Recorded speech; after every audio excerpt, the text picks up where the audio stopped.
Bem, boa tarde a todos. Ela me colocando ali a apresentação.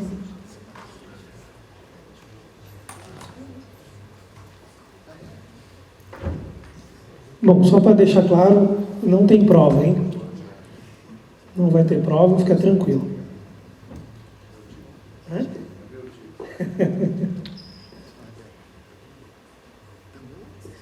Até mesmo porque é daquelas provas como consulta, né? Você fica tranquilo, chega na última hora, você não consegue fazer, porque não tem matéria, não é muito fácil de digerir.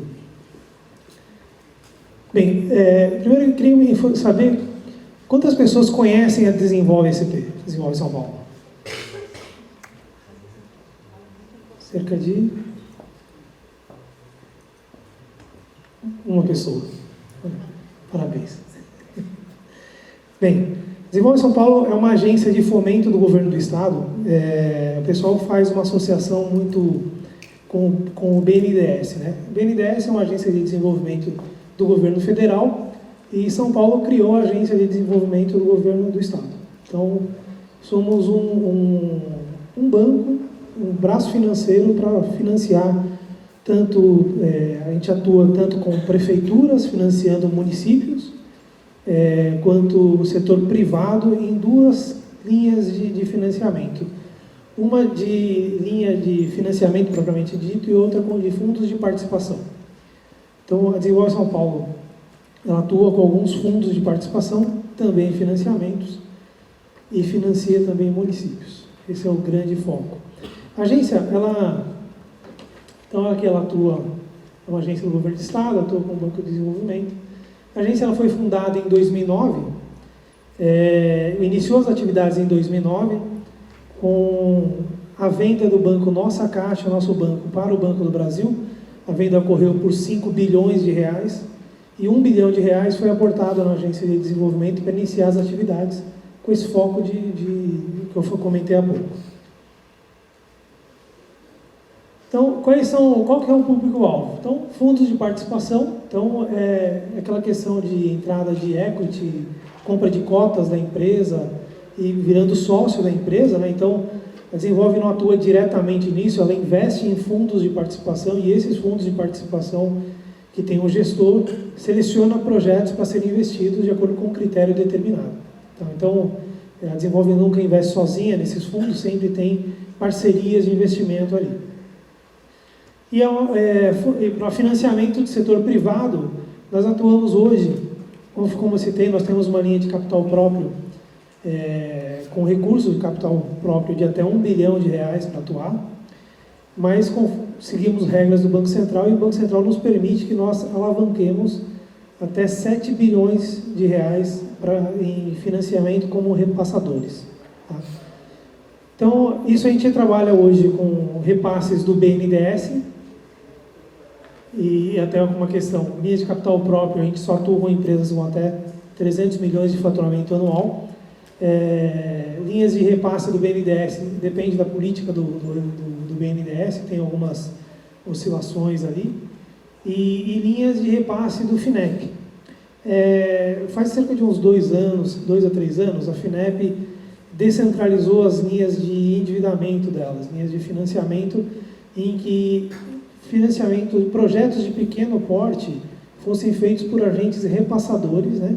E não mais diretamente. Isso por questões operacionais, né? Contenção de custo mesmo. Então, eles reduziram essa questão esse atendimento direto.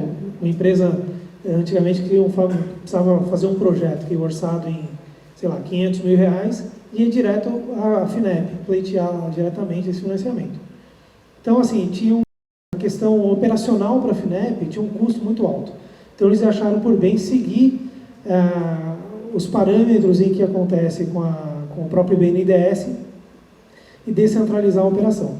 Então, dentro do estado de São Paulo, somente a Desenvolve SP é agente repassador de endividamento da FINEP. Então,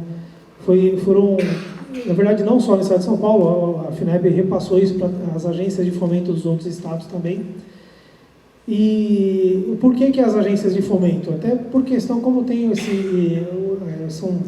linhas de financiamento de baixo custo têm uma baixa remuneração também para as agências de fomento ou para os bancos que quiserem. Então, os bancos comerciais não têm interesse nesse tipo de operação. Então, por isso que procuraram as agências de fomento para esse tipo de finalidade, né? E financiamento para o setor público, município, né? Financiamento do setor público é aquela questão, a gente tem que fazer consulta para o STN, né? O Tesouro Nacional, para ver se permite, estão tudo certinho com as leis de responsabilidade fiscal, para que possa pleitear esses recursos junto à Desenvolve. E o limite máximo de financiamento que a Desenvolve pode entrar na operação, o risco máximo que a gente consegue entrar, no máximo 30 milhões de reais. Então, é bem flexível ali essa questão desse investimento. Um pouquinho do fundo de participação, a gente investe cerca de... são 5 fundos de participação que nós investimos hoje, mas esse aqui é um dos mais recentes que a gente fez a abertura dele. Então, em parceria com a FINEP, FAPESP, a CAF e o SEBRAE, fizemos um investimento de 105 milhões de reais nesse fundo de investimento, que são empresas, que eles procuram empresas de base tecnológica para poder fazer investimento e entrar como sócio lá. Normalmente, as empresas procurar o gestor, né? O gestor desse fundo é a SP Ventures, que foi nomeado ali como gestor, né? Mas é disseminada a cultura que esses fundos de participação normalmente tomam a empresa ou compram uma cota superior a 50% para deter essa questão do controle da empresa, o que não é verdade. Isso aí eu não vi nenhuma empresa que recebeu aporte representando mais de 50% do valor da empresa. Então, são fundos de participação que normalmente eles compram em média de 30%, 20%, 30%, de acordo com o que eles avaliam de valuation da empresa, tá? O potencial de gerar caixa que essa empresa terá. Tá? E aí, assim, eles têm algumas vocações determinadas, né? Ou setores preferenciais, seria o setor de tecnologia, tem de comunicação, agropecuária, novos materiais, nanotecnologia e tecnologia da saúde. Esse o ponto. É claro que se tiver outras empresas, isso aqui são setores preferenciais, não são exclusivos. Então, se tiver alguma outra empresa que o gestor entenda que é uma oportunidade de investimento, ele vai poder atuar. Tá? E assim, não precisa ser empresa, não precisa estar formada, ter faturamento. Às vezes a empresa tem um bom negócio e esse negócio, o gestor consegue identificar o mercado e identificar a oportunidade. É possível que eles já gerem o valuation, a tendência de geração de caixa dessa empresa e possam entrar com a operação como sócio também, mesmo a empresa não tendo faturamento. Então, é possível ter esse tipo de aporte também. Então, aqui fala um pouquinho sobre algumas opções de financiamento. Desenvolve em endividamento, a gente atua lá com projetos de implantação, expansão e modernização de empresas, projetos de compra isoladas de máquinas e equipamentos e projetos de inovação. Acho que mais o foco aqui são projetos de inovação, né, pelo contexto ali da operação. Bom, daí a Desenvolve São Paulo entende, tem um foco muito grande em inovação hoje, né? A gente entende até por setor, até por questões da crise posta aí, a gente percebeu uma demanda dos projetos tradicionais de ampliação de capacidade produtiva das indústrias e prestadores de serviços, já estarem, mesmo que as empresas tivessem a capacidade já tomada, eram poucas que estavam entrando com pedidos para tentar desenvolver e ampliar a capacidade produtiva. Agora, projetos de inovação é um negócio que dificilmente você consegue, se você tem a ideia, tem aquela estrutura, se você demorar um pouco para colocar no mercado, você pode, de repente, ter um concorrente direto aí, uma ideia similar ou algo assim. Então, e até mesmo porque já é dado estatisticamente que empresas que inovam possuem uma margem de contribuição muito maior nas operações, consequentemente a folha de pagamento desses funcionários dessas empresas são maiores, porque acabam agregando melhor. Então, assim, acaba traduzindo isso em melhores notas fiscais, em folha de pagamento melhor, ou seja, melhor qualidade de vida dos colaboradores ali colocados, né? Então, com base nisso, a Desenvolve São Paulo, entendendo essa situação, entendendo o momento econômico que nós temos, começamos a dar muita ênfase nessas operações de inovação tecnológica. No próprio vídeo foi citado também o movimento pela inovação, que foi gerado, acho que teve uma edição aqui em maio, aqui em Botucatu, dentro do Parque Tecnológico, em que existe uma rodada de palestras numa determinada manhã, aconteceu isso, se não me engano, foi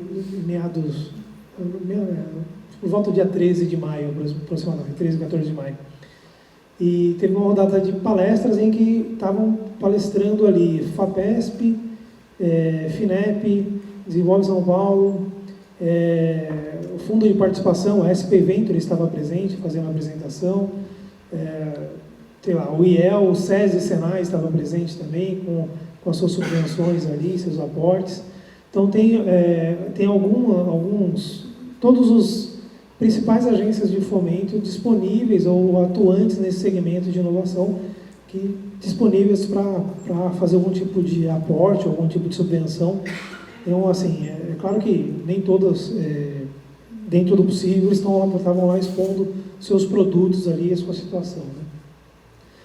Então, com isso, a gente começou a ter uma alavancagem muito grande. Depois tem algumas linhas aqui de inovação, vocês vão ver que de 2014 para 2015, nós tivemos um aumento para essas linhas de inovação, uma demanda de cerca de 500%, no aumento de 2014 para 2015.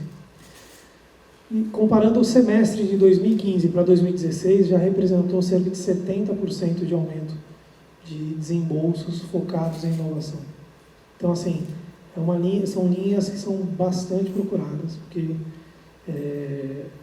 eu acho que é a tendência ali de operação, né? Então, essas aqui são algumas linhas que a atuação da Desenvolve com capital próprio, em que nós temos aqui essa linha de incentivo à tecnologia, são empresas que faturam até 300 milhões de reais, ou seja, de 0 a 300 milhões de reais, podem fazer a captação de recursos com financiamentos com prazos até 10 anos para pagar. O período dentro desses 10 anos, até 2 anos de carência, ou seja, no período da carência, você só paga os juros trimestralmente. Então, tem até que a empresa atinja uma maturação em que gere suas receitas e seu faturamento suficiente para poder compor o caixa e pagar o serviço da dívida, você tem um período de carência para não pagar as amortizações. A linha de incentivo à inovação, ele tem uma questão que o Fundset, que é um fundo do governo do Estado, de incentivo à tecnologia, ele subsidia a taxa de juros. Essa linha aqui de cima, ela tem um custo aqui hoje que está em 8,5% mais IPCA. Já a linha de incentivo à inovação é 0% mais IPCA, tem só a equalização do IPCA ali. Então, 100% da taxa de juros ele é subsidiado pelo Fundset, desde que esteja adimplente o pagamento da operação. Falar um pouquinho da linha de inovação do BNDES. Então, é uma linha que ela tem um custo aí hoje de 0,96% ao mês, com 12,1% ao ano. Prazo de pagamento similar ao que eu falei agora, 10 anos para pagamento, com 2 anos de carência, pode ser pleiteado até esse período ali. E aí, diferente do que até a própria FAPESP disse, a gente tem o nível de participação, eles citaram cerca de 1 por 1 ali, né? Cerca de 50% de subvenção e o restante o empresário precisa colocar o recurso ali. Essas linhas de inovação pode ser financiado até 90%, necessitando apenas 10% de contrapartida. É claro que isso aqui trata-se de um endividamento, né? Não querendo comparar, mas esse aqui é um endividamento. FAPESP é subvenção econômica. E na FAPESP você precisa dar contrapartida de royalties No caso do êxito da pesquisa ou do desenvolvimento ali, você tem royalties a ser pagos, e aqui, como se trata de um endividamento, nós não entramos em mérito nem de discussão de royalties, patentes, sempre do desenvolvedor, a gente não entra nesse mérito. Nós prestamos apenas um serviço bancário de financiamento. Então, nós não entramos nesse mérito. E esse aqui, hoje, seria o programa InovaCred, que é o carro-chefe hoje da Desenvolve nesse quesito de inovação. São investimentos exclusivamente em inovação tecnológica, pode ser inovação de um produto novo, de um processo novo, mesmo que o produto que você está desenvolvendo seja igual ao que está no mercado, mas se você desenvolver um processo de produção que gere uma redução de custo, um aumento de margem, uma diminuição de tempo, alguma coisa que melhore as suas margens dentro da empresa, ou que você permita ou reduzir o seu preço de venda ou melhorar a sua margem, pode ser considerado inovação também. Tá, então, e essa inovação pode ser regional, nacional ou mundial. Tá. E essas são empresas com faturamento de até 90 milhões, ou seja, de 0 a 90 milhões de reais por ano. Tá. E aqui são as taxas de juros. Esse aqui são juros quase de poupança. Isso aqui. É uma taxa muito baixa. Então, empresas que faturam de 0 a 3 milhões e 600 podem conseguir um financiamento de até 3 milhões de reais, uma participação máxima de 90% do financiamento. Isso quer dizer que você precisa de uma contrapartida de 10% do valor do projeto. 10% apenas. E o custo financeiro é de TJLP, 7,5% ao ano. É praticamente poupança isso. Não existe um custo menor no mercado hoje. Não vejo nenhum custo menor que esse. Então, empresas com porte até de 3 milhões e 600 a 16 milhões, pode pleitear um financiamento de até 3 milhões, com uma participação menor, igual a máximo 80% e não 90%, mas permanece o custo de TJLP, 7,5% ao ano. E porte 3, empresas que faturam de 16 a 90 milhões, podem ampliar o financiamento em até 10 milhões de reais, com a participação de 80%, e aí tem aumentado o seu custo em mais 1%, um ponto percentual, TJLP mais 8,5% ao ano, que continua sendo lindo. E o financiamento pode ser feito em 8 anos. 8 anos para pagamento. Uma carência que pode ter até 2 anos. E essa carência, nesse caso do produto InovaCred, ele é uma carência mensal. Então, você paga mensalmente os juros. E o que pode ser financiado dentro desse projeto? É claro que, assim, tudo que a gente está conversando aqui sobre essas linhas de inovação é tudo o que refere-se ao desenvolvimento daquele produto. Então, por exemplo, você precisa lá fazer um desenvolvimento de um determinado maquinário. Para desenvolver aquilo, você precisa receber uma máquina injetora, algo assim, de pequeno porte, para fazer testes de bancada, algo assim. E, nesse caso, você precisa fazer algum tipo de atualização ou algum tipo de adequação de obra civil para poder receber essas máquinas, para poder gerar esse desenvolvimento. E aí, nesse caso, é possível fazer contratação de obra civil ou instalações, equipamentos nacionais ou importados, software, matéria-prima ou material de consumo, equipe própria. Equipe própria, a gente fala financiamento de CLT mesmo, a folha de pagamento da empresa. Então, treinamento, serviços de consultoria, serviços de terceiro, que aí, basicamente a gente vê lá a forma de contratação, equipe própria CLT, contratação em pessoa jurídica, serviços de terceiro, mas que hoje até a gente acaba confundindo muito isso, ficando na mesma cesta. Viagens diárias e outros. E aqui é uma referência do que pode ser contratado no âmbito do InovaCred. Então você pode fazer lá pesquisa, desenvolvimento, protótipo, lote pioneiro de comercialização e lançamento do produto. O que é o lançamento do produto? Você desenvolveu um determinado produto lá, sei lá, um setor de logística, alguma coisa, você desenvolveu alguma coisa específica, tem uma feira de logística, você pode simplesmente ir lá, todos os custeios dessa feira, com stand, o protótipo gerado, o local, né, tanto a confecção do stand quanto a locação do espaço, tudo isso você pode colocar dentro do financiamento para poder agregar ali.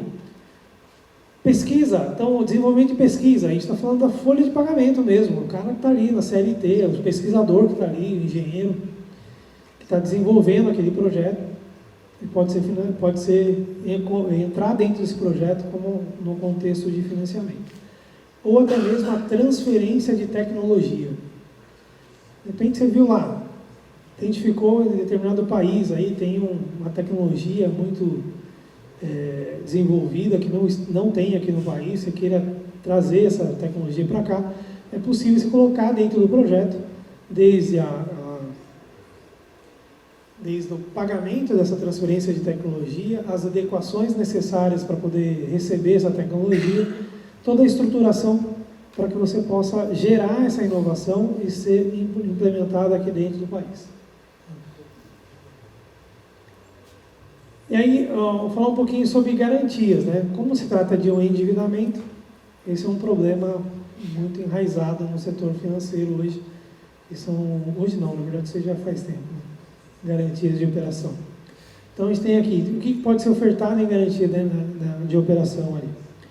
Então, isso para o contexto geral, para todas as linhas que eu falei há pouco, então pode ser ofertado em garantia imóveis, fiança bancária, as máquinas financiadas dentro do projeto, desde que alienáveis, e fundos garantidores. A gente está conseguindo bastante projetos, dependendo do porte do projeto, é claro, customizar os fundos garantidores com máquinas que compõem o projeto e, de repente, dispensar a garantia, a apresentação de um imóvel ou algo assim, como garantia. Então, a gente tem aqui fundos garantidores, com parceria, por exemplo, do FAMP, que é um fundo garantidor do SEBRAE, né, operado pelo SEBRAE, o FDA, que é do Governo do Estado, o FGO, que é do Banco do Brasil, e o FGI, que é do BNDES. Esses fundos garantidores, todos eles têm regras próprias, então tem uma cartilha que você segue ali, permitindo a contratação, a gente, quando desenvolve, já está habilitada a operar com esses fundos e contratar desde que atenda aos critérios desenhados por cada gestor desses fundos ali. Então, assim, se a gente estiver falando, por exemplo, de um projeto de cerca de R$1 milhão e tiver alguns equipamentos que possam significar cerca de 20% do valor do projeto, do valor do financiamento, cerca de 80% eu consigo compor com os fundos garantidores. Então, que dispensa, às vezes, a apresentação de um imóvel ou uma garantia real ali. Tá? Então, basicamente é isso. Máquinas, a gente cita máquinas, mas desde que sejam alienáveis, nós tratamos com operações tradicionais lá, e de vez em quando financiamos call center, por exemplo. Sei lá, cerca de 70% do custo de um call center são máquinas e computadores. A gente não pode pegar no financiamento de 8 anos, 10 anos, um computador em garantia, porque no segundo ano já não tem valor comercial, né? Não tem mais liquidez na operação. Então, por isso que a gente fala, verifica, cita que é alienáveis desde que possível. Né? Mas a gente avalia caso a caso. Mas a gente está tendo bastante sucesso com esse tipo de operação, apesar da crise aí de crédito, né? O pessoal não está desenvolvendo muito, não está meio restritivo a crédito, mas a gente está conseguindo fazer bastante operações mesmo com esse tipo de mix de garantia ali, quando possível. Bem, então é isso. Eu gostaria de ouvir perguntas. Não sei se até antes de passar um monte de perguntas, aqui eu vi aqui que a maioria são acadêmicos, eu gostaria de dar algumas observações que a gente verifica no dia a dia ali das operações da empresa. Muitas empresas que a gente verifica, que acabam iniciando as atividades, hoje a empresa já vindo, a gente percebe que não encontram o crédito adequado para o momento da empresa. Isso é um negócio que precisa ser levado dar muita atenção na operação, porque a gente fala, eu acho que são operações, linhas de crédito fantásticas, mas se você não souber usar, você acaba, de repente, trazendo uma empresa que estava saudável à falência. Isso a gente vê isso muito fácil dentro da Desenvolve, olhando ali em algumas visitas. Então, coisas que no dia a dia as empresas acabam não percebendo o que acontece. Então, exemplo clássico, que nem envolva inovação. A empresa está lá rodando legal, tem uma queda agora de faturamento, e como cai o faturamento, normalmente ele repõe menos recursos, sobra dinheiro de capital de giro em seu caixa. E que a gente verifica, por exemplo, olha, preciso fazer uma compra de uma máquina, estou com dinheiro em caixa, vou lá comprar à vista essa máquina. Compra à vista com dinheiro em caixa. Daí logo a máquina, normalmente mais moderna, mais estruturada, gera mais produtividade, e aí quando ele precisa de matéria-prima para poder sustentar aquela máquina. Daí ele precisa comprar matéria-prima, vai verificar seu capital de giro, que foi sacrificado para comprar a máquina. E aí onde ele vai atuar? Vamos a bancos, né? Vamos a bancos procurar capital de giro. Quando vai procurar capital de giro, no primeiro momento o banco fica feliz e dá. Concede recursos. Mas aí se você for analisar, você vai lá no banco, você está numa estruturação de uma empresa que captou, podia financiar uma máquina, por exemplo, do contexto, financiando para ela se pagar, financiando em até 60 meses, uma carência de 12 meses em que a própria máquina se paga, e aí ele teria o capital de giro intacto para poder sustentar a máquina com a matéria-prima, e aqui acaba acontecendo de que a empresa compra a máquina com capital de giro, sacrifica o seu capital de giro usual do dia a dia da empresa e vai até banco. Daí muda o perfil. Financiamento de máquina, 60 meses para pagar, uma carência de 12 meses, um custo financeiro em média de 12,6% ao ano, e agora ele foi para um capital de giro para pagar em máximo 36 meses, e custos que podem variar de 20% a 30% ao ano. Olha o contexto da dívida, como muda drasticamente. E às vezes as pessoas não percebem isso no dia a dia. E às vezes muitas empresas entram, vão procurar pleitear recursos na Desenvolve São Paulo, pedindo o capital de giro, mas você vai visitar a empresa, entender a empresa, você percebe que não é isso que ela precisa. Ela precisaria, de repente, num passo anterior, ter pleiteado o financiamento de máquinas e equipamentos tradicionalmente. Outro exemplo muito exato, tem muitas empresas de pequeno para médio porte, que é o foco maior da Desenvolve, onde a gente atua melhor, que tem departamentos de P&D, pesquisa e desenvolvimento. E aí ele está lá, tradicionalmente investindo em inovação. Daí ele vai até o Desenvolve São Paulo pleitear capital de giro. Só que, na verdade, ele tem um departamento de pesquisa e desenvolvimento, está desenvolvendo determinados produtos, que essa inovação poderia ser financiada com taxas muito baixas, igual essa. Só que, na verdade, ele pega o capital de giro dele, sacrifica dentro de uma célula de pesquisa e desenvolvimento e não percebe que o perfil da dívida é totalmente diferenciado, poderia ser muito melhor. E essas coisas, você pagar um capital de giro cerca de 30% ao ano, 20%, 30% ao ano, no banco comercial, a Desenvolve São Paulo consegue operar com umas linhas um pouco mais baixas, mas dependendo da empresa, não consegue negociar uma taxa muito interessante no banco. Então, você imagina, são poucas as empresas que têm mais de 10% de rentabilidade no ano. Você pega um capital de giro e paga 20%, 30%, assim, é muito complexo. Por isso que a gente prefiro dar esse depoimento, essa questão a importância de você avaliar o crédito ideal para a empresa no momento em que ela está. Porque às vezes, de repente, naquele momento, o ideal para ela fosse um outro perfil de dívida, ou não é. Então, até no movimento pela inovação, a gente costuma fazer os atendimentos lá, apesar dos consultores que fazem atendimento são funcionários do Desenvolve SP, a gente oferece exclusivamente as operações, as linhas de financiamento da Desenvolve. Porque às vezes o cliente está lá com uma pesquisa muito embrionária, em que não tem a certeza ainda de que aquilo vai ter mercado para operar. Então, entende, se você não tem certeza de um mercado, puxa, talvez o endividamento não seja o melhor caminho. Talvez você tenha que ir atrás de subvenção econômica, porque o endividamento você tem que procurar quando você tiver, pelo menos assim, um cheiro de para onde vai a operação, para onde vai seguir aquela inovação, e se aquela inovação vai ter potencial comercial para poder gerar receita e pagar esse endividamento. Senão, é importante que você procure outras fontes de investimento. Ou pegar emprestado com o pai, ou subvenção econômica. Nas diversas subvenções aqui, a FAPESP esteve aqui expondo aqui a subvenção FAPESP, mas a gente tem outras, você sabe de outras operações que podem auxiliar, como o próprio rapaz da FAPESP informou. Então a gente tem lá a SESI, Senai, tem a FINEP diretamente, tem a FAPESP muito forte, né, o programa da FAPESP.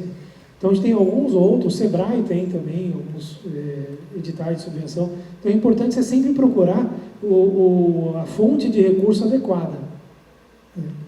Então eu gostaria de deixar essa informação. Alguma pergunta?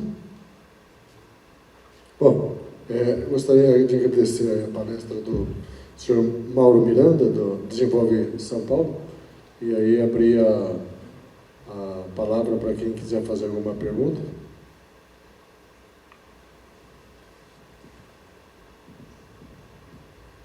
Eu tenho uma pergunta, né?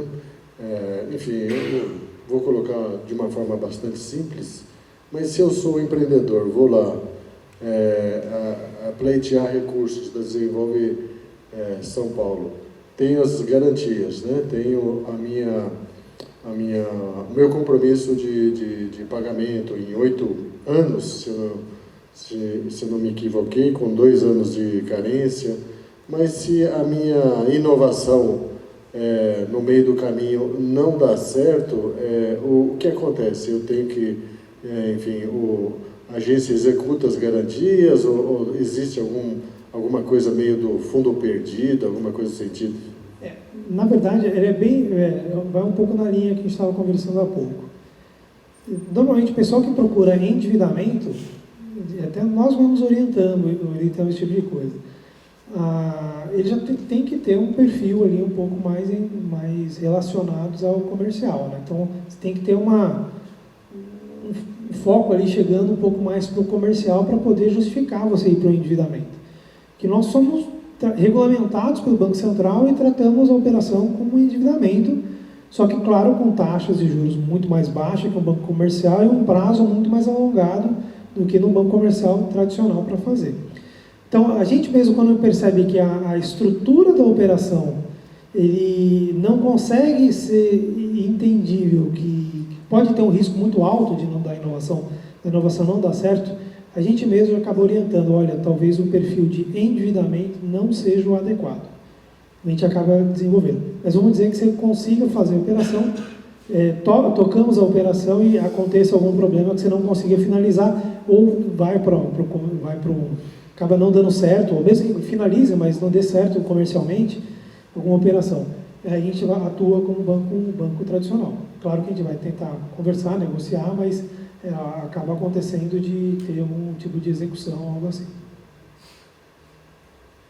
Eu espero que eu esteja aí excedendo o meu papel, mas não sei se é possível avançar um pouco mais sobre a relação da Desenvolve São Paulo, justamente com a área que nos interessa mais, que é a bioeconomia ou as ciências agrárias, digamos assim.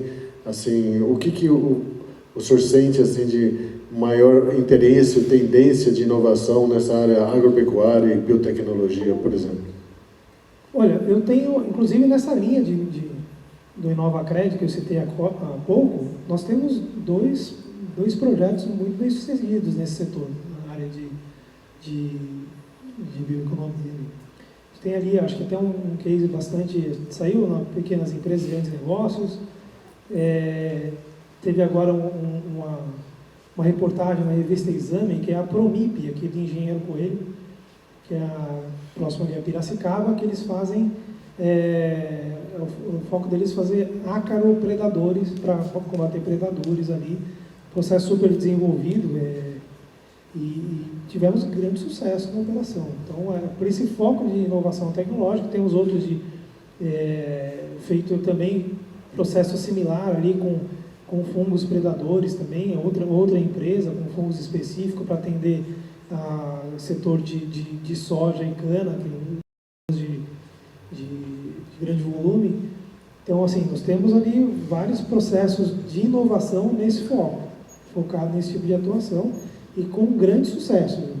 A própria Promip mesmo, é engraçado como uma inovação leva a outra, né?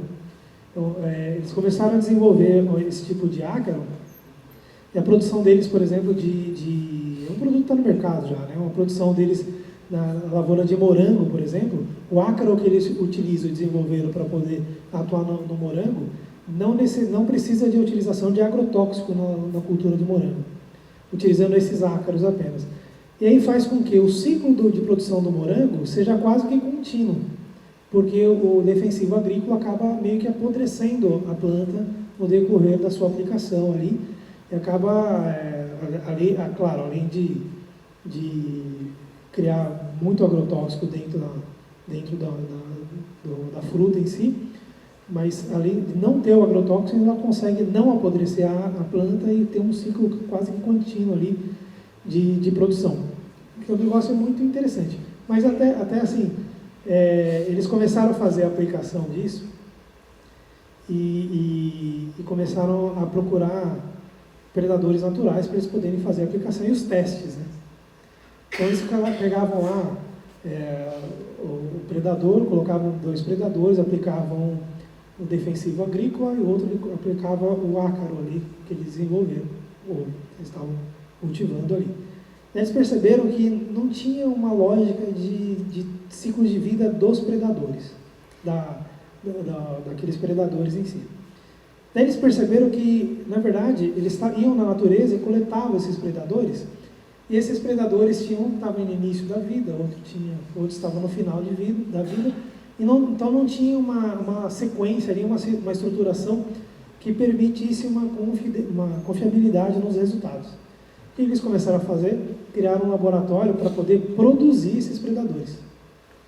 Então eles controlavam ali os predadores, data e hora de nascimento de cada predador, e faziam ali separando ali para ter uma série de ciclos ali.